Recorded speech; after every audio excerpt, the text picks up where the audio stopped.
Rana homemade কিচেনে আপনাদের স্বাগত জানাই। আজ আমি বানাবো মটরশুঁটির পরোটা। তার জন্য আমি এখানে 1 কেজি মটরশুঁটি নিয়েছি, তার মধ্যে 500 গ্রাম বেরিয়েছে ছাড়ানোর পর। তাহলে দেখে নিন আমি মটরশুঁটির পরোটা কিভাবে রান্না করি। এবার আমি একটি কড়া বসিয়ে দিয়েছি, পরিমাণ মতো জল দিয়ে দেব, অল্প পরিমাণে নুন। এবার মটরশুঁটিগুলোকে ভালো করে ধুয়ে আমি জলের মধ্যে দিয়ে দেব। এবার সেদ্ধ করার জন্য আমি ঢাকা দিয়ে দেব। কিছুক্ষণ পর আমি ঢাকাটা খুলে নেব। মটরশুঁটিগুলো সেদ্ধ হয়ে গেছে নাকি দেখব। সেদ্ধ হয়ে গেছে। এবার আমি এগুলোকে জল ঝরিয়ে নেব। জল ঝরানো হয়ে গেছে। আবার আমি কড়া বসিয়ে দিয়েছি। এবার ওর মধ্যে 1 চামচ মতো গোটা জিরে দিয়ে দেব। এবার গোটা জিরেটাকে হালকা ভেজে নেব। যারা যারা আমার চ্যানেলটিকে আগে থেকেই সাবস্ক্রাইব করেছেন তাদেরকে অসংখ্য ধন্যবাদ। আর যারা যারা সাবস্ক্রাইব করেননি তারা জলদি সাবস্ক্রাইব করে দিন, যাতে নতুন নতুন রান্নার ভিডিও আপনারা দেখতে পারেন। আমি শুধু এখানে গোটা জিরে ভাজছি, আপনারা চাইলে এখানে শুকনো লঙ্কাও ব্যবহার করতে পারেন, ওটাকেও ভেজে নিতে পারেন। ভাজা হয়ে গেছে, নামানো হয়ে গেছে। এবার এটাকে আমি মিক্সিতে গুঁড়ো করে নেব। এবার আমি মটরশুঁটিগুলোকে থিতিয়ে নেব।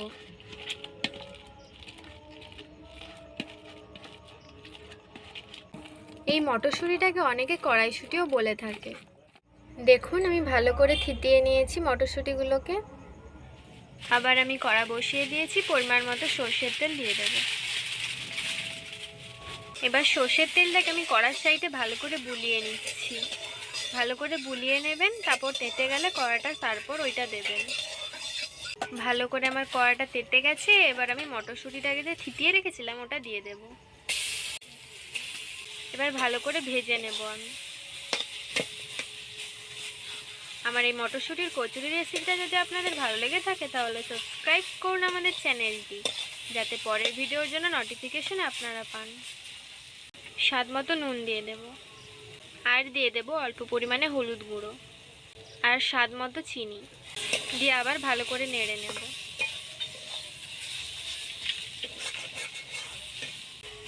ভালো করে আমি নেড়ে চেড়ে ভেজে নিয়েছি। এবার ওর মধ্যে আমি যে জিরাটা ভেজে রেখেছিলাম ওটা আমি গুঁড়িয়ে নিয়েছি। এবার ওটা ওর মধ্যে দিয়ে দেব। আপনারা যদি ঝাল খেতে চান তাহলে লঙ্কা গুঁড়ো ব্যবহার করতে পারেন। এটাকে কিন্তু খুব শুকনো শুকনো করে ভেজে নিতে হবে। ভাজা হয়ে গেছে, এবার আমি নামিয়ে নেব। নামানো হয়ে গেছে। এবার এটাকে আমি ঢেকে রেখে দেব। দেখতেই পাচ্ছেন আমি লেচি করে রেখেছি। আমি এখানে 750 গ্রাম আটাটাকে ভালো করে জল দিয়ে তারপর মেখে লেচি করে রেখেছি। এবার এক একটা লেচি নেব, দিয়ে এভাবে করে নেব। এবার ওর মধ্যে পুরটা ঢুকিয়ে নেব।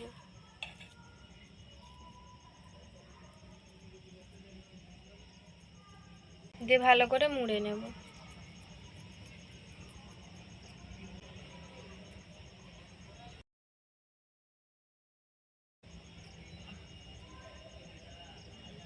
এইভাবে আমি সবগুলো করে নেব। আরেকটা আপনাদেরকে দেখিয়ে দিচ্ছি। এইভাবে করে নেবেন। এবার পুরটা দিয়ে দেব। এবার মুড়ে নেব। এবার এইভাবে আমি সবগুলো মুড়ে নেব।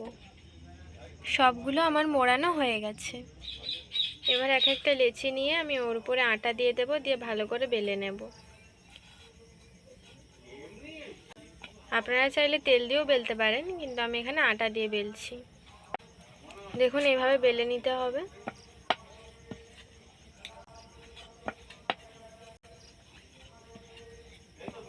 বেলা হয়ে গেছে। এবার আপনাদেরকে আরেকটা দেখিয়ে দেব। যেহেতু আপনারা আটা মাখাটা জানেন কিভাবে মাখতে হয়, সেই কারণে আমি আর দেখাইনি, একেবারে লেচি থেকে শুরু করেছি। এই রেসিপিটা আপনার বাড়িতে অবশ্যই ট্রাই করবেন আর খেয়ে কমেন্টে জানাবেন কেমন লাগলো। বেলা হয়ে গেছে। এবার এইভাবে আমি সবগুলো বেলে নেব। এবার একটি তাওয়া বসিয়ে দিয়েছি, পরিমাণ মতো রিফাইন তেল ওর উপরে দিয়ে দিলাম। ওর উপরে এক একটা রুটি দিয়ে দেব। এইভাবে উল্টে পাল্টে ভেজে নেব। এবার ওই পাশটাও আমি তেল দিয়ে দেব, দিয়ে ভালো করে ভেজে নেব। ভাজা হয়ে গেছে। এবার আমি তুলে নেব। সবগুলো আমার মটরশুঁটির পরোটা তৈরি হয়ে গেছে। এটি আপনারা চায়ের সঙ্গেও খেতে পারেন, কিংবা তরকারির সঙ্গেও খেতে পারেন, কিংবা এমনিও খেতে পারেন। তো ভালো থাকবেন, সুস্থ থাকবেন, টাটা।